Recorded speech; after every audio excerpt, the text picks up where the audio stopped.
Cara, 30 anos, tu tem que ter valores. Valores. Importante. Valores. Por exemplo, quando eu me achei o cara, eu me desviei dos meus valores. Eu aprendi com a minha avó, que era uma lavadeira, a ter humildade de tratar todo mundo bem e você não se sentir superior às outras pessoas. O que me faz estar na internet, Igor, e assim, eu ganho muito dinheiro há muitos anos. Eu fiz o primeiro bilhão 14 anos atrás. Então, depois eu fiz outros. Uhum. Então, assim, as próximas 5 gerações não precisam trabalhar se eu não quisesse. Uhum. Mas o que me faz estar na internet é botar a minha cara a tapa. Justamente porque eu não me sinto melhor do que ninguém. Eu tenho uma fome de fazer o moleque entender que eu não sou melhor que ele. É o contrário, entendeu? Que se as pessoas... Eu tinha vontade de abrir a cabeça das pessoas e enfiar isso dentro da cabeça dela. Você entendeu? Porque eu penso que nem todo mundo vai ser bilionário, nem todo mundo vai ser multimilionário, mas eu tenho convicção que todo mundo pode viver melhor. Pode melhorar. Pode melhorar. Simplesmente entendendo alguns conceitos básicos. Então é isso que me move a fazer conteúdo, inclusive trabalhar com educação, e me motiva a estar nesse jogo, entendeu? Porque é óbvio que minhas empresas são lucrativas, muito lucrativas. Eu não faço caridade nas minhas empresas. Faço caridade nas minhas ações sociais que eu nem divulgo. Mas nas minhas empresas são empresas com fins lucrativos. Mas a base da minha ação, de tudo que eu faço, é querer enfiar na cabeça da pessoa que ele pode se libertar daquele modelinho do sistema que ele está acostumado, que ganha pouco, que é mal remunerado, desde que ele entenda alguns conceitos, alguns princípios, né? E passa por venda, passa por gerar receita. Em geral, esse cara que está preso nesse modelo aí que você está falando que, pô, existe um jeito de você melhorar. Isso. A mentalidade desse cara aí tá presa em algum lugar? Ele tá acomodado? Muitos lugares. É. Geralmente presa. Mas é aqui. É na cabeça. Tá. E a origem disso é o senso comum.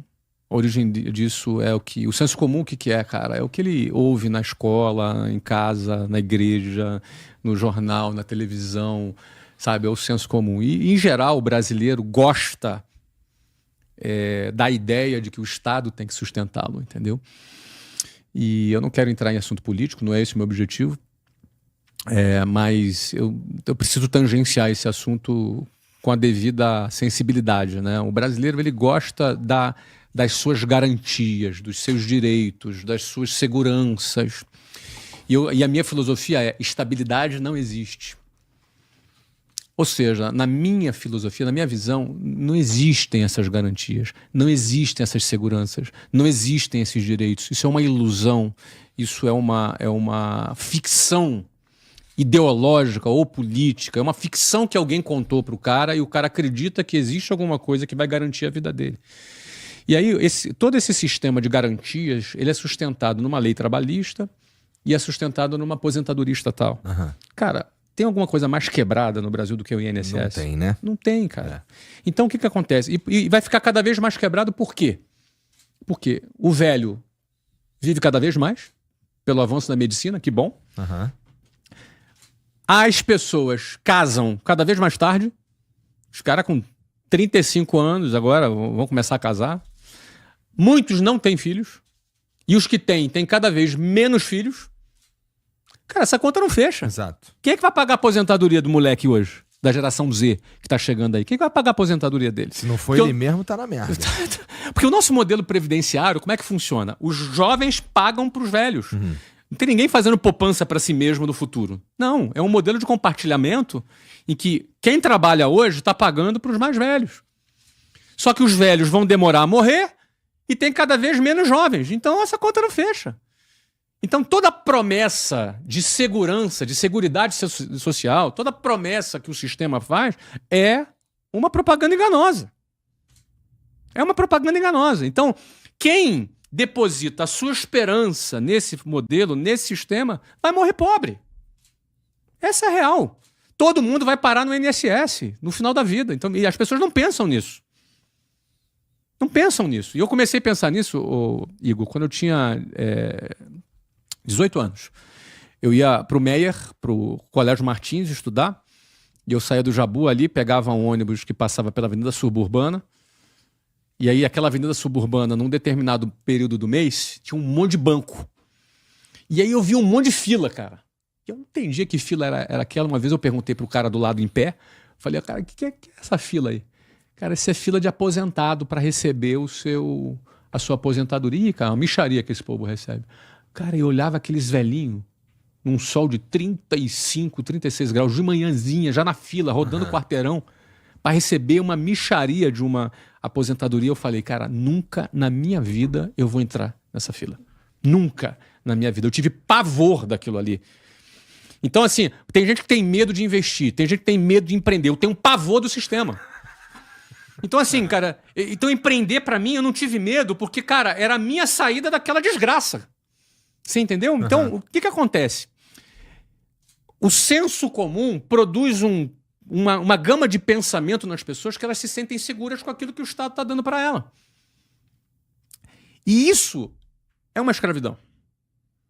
Esse pensamento deixa a pessoa presa nesse troço, entendeu? Então, eu diria para você que se libertar disso foi, por exemplo, para mim, a minha prioridade. Eu não estou fazendo aqui discurso político, não tem nada a ver com isso. É apenas uma observação pessoal minha. E eu acredito o seguinte: para o cara sair disso, ele precisa entender uma coisa.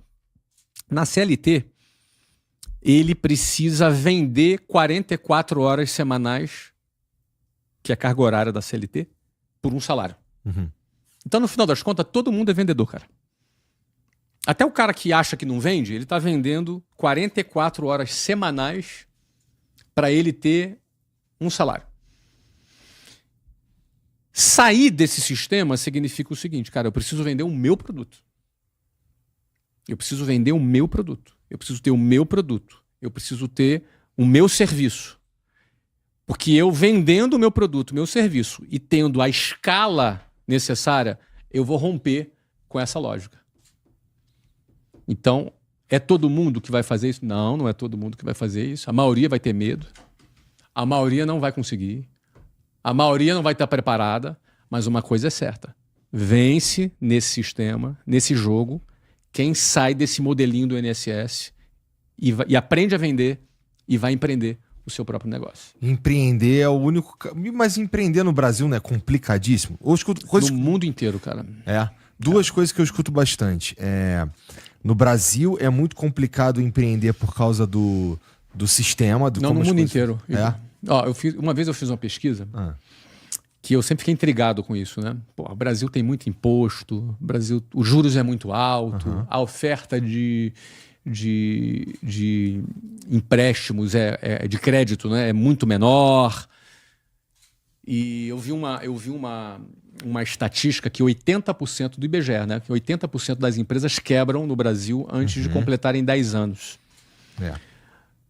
Eu fui pesquisar qual era esse número nos Estados Unidos e na Inglaterra. Cara, Inglaterra o juro é bem menor, Estados Unidos o juro é bem menor, muito menos burocracia, mais oferta de crédito, tudo ao contrário. E aí eu cheguei no seguinte número, nas fontes lá que eu pesquisei. Inglaterra, 76% das empresas quebram em 10 anos. Estados Unidos, 78%. Tá bem próximo. Brasil, 80%. Ou seja, tá na margem de erro. Tá na margem de erro, é a mesma coisa. Eu falei, cara, mas isso não fez sentido na minha cabeça. Qual é o motivo? Porque empreender não é fácil, cara. Empreender não é fácil. Você criar o seu próprio negócio em qualquer lugar do mundo não é fácil. Eu já empreendi nos Estados Unidos, já empreendi no Brasil. Não é fácil. Será que se a gente tivesse condições melhores aqui no Brasil, a gente teria uma taxa de sucesso maior? Porque, pelo que você está falando, em condições melhores, a galera acaba performando igual, né? Ou mais ou menos igual, melhor. Um pouquinho melhor, né? Mas em contrapartida ao que eu escuto bastante falar que no Brasil é complicado de empreender, aqui no Brasil tem oportunidades que só tem no Brasil também. Pois é. Então você tem coisas... Vou dar um exemplo aqui. Por que um cara... Imagina o seguinte. Um cara que trabalha... vou falar de novo uma empresa mesma empresa. Tá, trabalha lá num fast food. Num fast food. Tá. Cara que é atendente de um fast food muito famoso nos Estados Unidos. Ele casa com outra atendente de fast food muito famoso nos Estados Unidos. 2 atendentes de fast food casados nos Estados Unidos. E 2 atendentes de fast food no Brasil, casados. Qual é a qualidade de vida que esses 2 têm? Não, dos Estados Unidos é outra parada. A dos Estados Unidos, o cara tem casa, o cara tem carro, o cara viaja, o cara tem uma vida digna. Porque é só fazer a conta. Aqui no Brasil não dá. Então o que eu quero dizer é o seguinte. Aqui no Brasil, o cara que não teve herança, que é o meu caso, o cara que não teve herança, que nunca recebeu... Assim, eu tive herança de educação e amor da minha família, que eu me dou muito bem com ela sempre, até hoje, mas não financeira. Não ganhei um apartamento, não ganhei um carro, nada disso. Né? Meu melhor presente de casamento foi uma televisão de 14 polegadas usada. Foi o meu melhor presente de casamento. Em 1992. Então, você pensa o seguinte, um cara que não teve herança, pro cara conseguir... Tu casou jovem pra caralho. Casei com 20 anos, né? Puta. Casei com 20 anos. Legal E ela demais. tinha 17. Pô, o que acontece? Pra um cara conseguir sair do nada assim e conseguir ter um apartamentozinho e um carro. Isso é uma proeza que o cara tem que fazer verdade. no final da vida dele. É. Uma proeza. Então a barreira social no Brasil é muito grande. E eu acho que isso favorece empreender. Você entendeu? Porque, Entendi. pô, o cara não tem alternativa. O que eu tinha a perder? Não tinha nada a perder, cara. Eu tinha o meu nome pra perder. Meu crédito. Você entendeu? Então, assim, agora, nos Estados Unidos, o cara é atendente de um fast food, casado com uma outra atendente do fast food. Ele tem uma casa, ele tem um apartamento, ele tem um carro, ele vive uma vida decente, digna, de alguém que ganha 30 pau por mês aqui no Brasil. Vai ter. Aí eu vou pensar o seguinte: esse cara tem a perder. Esse cara, para empreender, ele tem a perder, porque se ele perde o crédito dele, ele perde tudo isso. Lá nos Estados Unidos é assim, se ele perde o crédito dele. Ele não consegue mais financiar uma casa, ele não consegue mais financiar um carro. Então, eu acho que no Brasil, o cara é tão sem alternativa que isso empurra ele muito mais pro empreendedorismo do que nos Estados Unidos. Nos Estados Unidos o cara tem medo. O americano médio, cara, é bundão. Tô te falando, conheço, cara. Tô nos Estados Unidos desde 2009.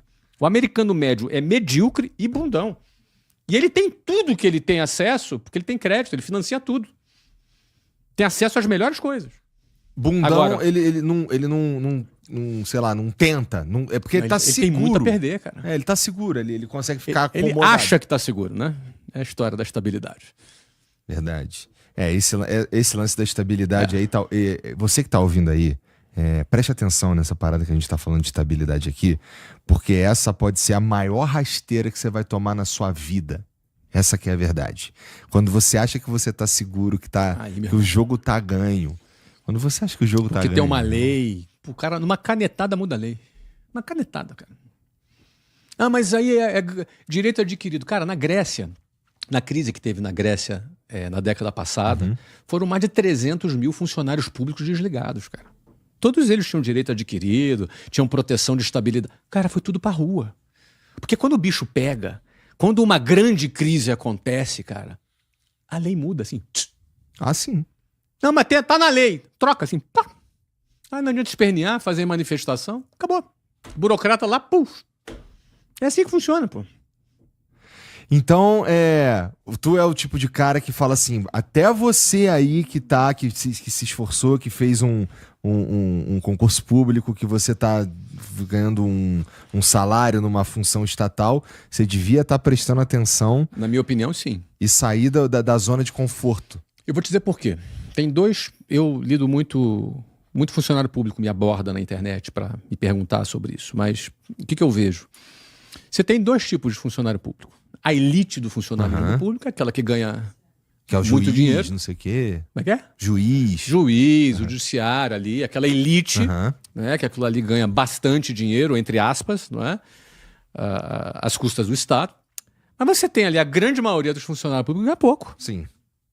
É pouco. Não tem plano de carreira, tá desmotivado.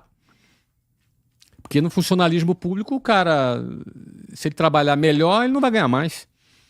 Então, o que ele faz? Faz o básico. Faz o mínimo. básico. Entendeu?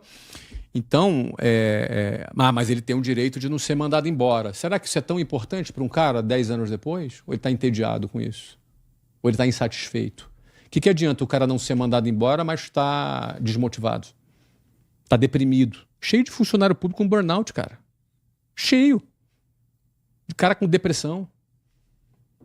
Cara deprimido. Cheio. Cara que vai pro trabalho puto todo dia, se arrastando, anos. cara. Se arrastando há anos, cara. Pô, qual a graça disso? Ah, não, mas eu não vou ser mandado embora. Pelo amor de Deus, ele devia ter o direito de ser mandado embora pra se livrar daquilo ali, cara. Você entendeu? Para pra pensar, meu. É uma prisão. E esse cara é um cara inteligente pra caramba, porque fazer um concurso público não é fácil passar. Super inteligente. Então, assim, eu falo isso com muito respeito, entendeu? Porque eu fui funcionário público, né? Eu fui da Marinha, passei no concurso da Marinha. Então, eu digo pra você que... Quanto tempo tu ficou lá? Fiquei 2 anos. Tá. 2 anos na Marinha. Pois isso não era a minha praia, né? Ficou claro. Ficou bem claro. Mas eu diria pra você que muito do talento do ser humano é desperdiçado quando ele cai nessas armadilhas, entendeu? Da estabilidade.